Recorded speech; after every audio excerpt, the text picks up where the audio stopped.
This Wednesday's WTF video is about the children. WTF, what the are we doing to our children?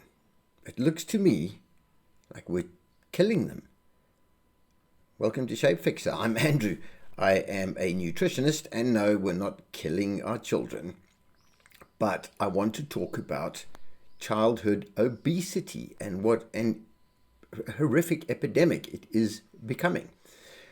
I saw an article on the BBC website 2 or 3 days ago called, and I'm going to read the title here to you, How Italian Children Became So Overweight. And why this caught my attention is because I often get myself into discussions, or sometimes arguments even, with people who say that a ketogenic diet is misguided and a carnivore diet is definitely wrong and we should all be on the Mediterranean diet, which of course doesn't have a hard and fast definition, because there are probably, and I'm not sure of the number, but I would guess between 25 and 30 countries on the Mediterranean. It's not just Southern Europe or Spain, here where I live. It's also parts of the Middle East and North Africa. There are a lot of countries with a lot of cultures who have traditionally eaten quite different things. But be that as it may, I often get people saying to me, well, there's no obesity in Italy. Italians are all in great shape and they eat lots of pasta. Not so fast. Look at this. This is a story about Italy, and a doctor saying pizza, pasta, potatoes and pane, which is Italian for bread. And this is what the kids are eating now. So here's an example of a kid, Salvatore. He's 17 years old. He weighs 170 kilograms. I should have done the maths. What is that? Pushing 400 pounds? It's 27 stone, if you're English. I mean, that's unbelievable at the age of 17. And he's waiting for surgery. He's a teenager and he's going to have surgery to remove 90% of his stomach so that he can't eat so much. That's not reversible. That's it. That is serious mutilation of a body organ for the rest of his life, because he's got this problem at the age of 17. And his mother says he won't stop eating, but he's eating bread and pasta and he's hungry all the time. Okay, here's the thing. The doctors will not operate on this kid because he is too fat and it's too dangerous. So what do?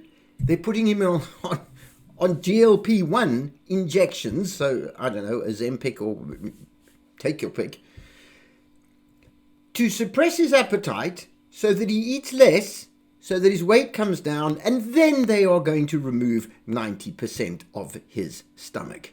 So that's great. So now they're going to make money on the medication and on the surgery. And where does that leave him for the rest of his life? It's an absolute disaster. Now we know, I've got videos on this, that a GLP-1 is it's a synthetic hormone that your body should be producing itself to suppress your appetite when you don't need to eat. So when you are comfortably fat, you don't need to eat, and your GLP-1 type hormones should be controlling that. They get messed up because you eat a lot of sugar and carbohydrates. So if you go on a low carb diet, preferably a carnivore diet, your hormones will do the job of a GLP-1 injection, and you will naturally maintain a healthy weight. And then you won't need to remove 90% of your stomach. What are these people doing to these kids? And I'm not blaming the parents alone. Sure, I'm blaming the parents in part, but not just the parents, because the parents often don't know. They don't have a clue. They've been lied to and misled, and all the marketing is incessant. Eat this food, this is your answer to happiness, all this processed junk. There's no Mediterranean diet anymore, whatever that even meant to anybody. And I think broadly, it probably means whole foods, natural foods. So it's got some vegetables, it's got meat, it's got fat, it's got fish, it's got chicken, eggs. That's a Mediterranean diet. Olives, olive oil. The issue is the highly processed carbohydrate stuff, which has had extra fructose, corn syrup injected into it, and it's just totally addictive, totally fattening, non-nutritious, high-calorie crap. This is what people are eating in the Mediterranean now. You can't tell me there's no obesity. It's horrific. The World Health Organization is now citing Italy as being the worst country in the world for child obesity. And very recently, in fact, I will tell you when it was last year, 2025, Italy passed a law defining obesity as a chronic, progressive, relapsing disease. So at least they're recognizing it as a problem. I'm not sure that calling it a disease is such a good idea, because it makes people think it's nothing they can do about it, or that they have no control over it. Oh, I'm so unlucky I've got this disease. No. It's a symptom of really, really bad diet and misguided recommendations. The guidelines are totally wrong and have been for a very long time. But we're eating, it's ridiculous. Here's another one. Francesca, she's 10. She weighs over 60 kilograms already. So, again, I'm 135 pounds maybe at the age of 10. Her mother doesn't understand why she's so overweight, because she has toast and Nutella for breakfast. So that's a chocolate spread, a highly processed chocolate spread full of sugar and seed oil smeared on bread, which is just glucose. She has that for breakfast. Then she has to have a snack before lunch. Well, of course, because all that sugar made her hungry. So she has a sponge cake with chocolate in it as a snack. Good going. Lunchtime comes, pasta. More glucose. And then, but she has chicken for dinner. Well done. At least she gets a bit of protein. But one wonders what she has with the chicken. Pasta, rice, various sauces with sugars. Who knows?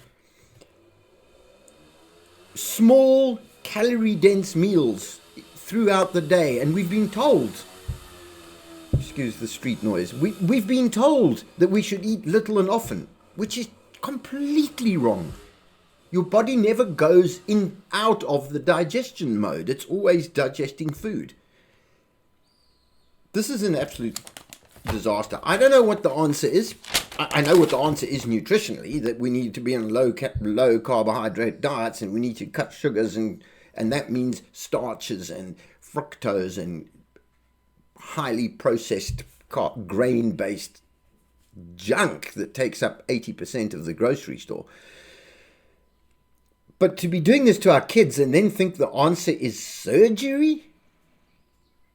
I mean, that's just mind-blowing. So that's my what the F for this week is, what the F are we doing to the next generation? We are killing them with the wrong advice, the wrong recommendations, and greed, financial greed. These food companies, the medical companies, the pharmaceutical companies making huge, obscene profits off our continued really, really bad health. Nobody wants to be overweight. Nobody wants to be obese or unhealthy or have diabetes.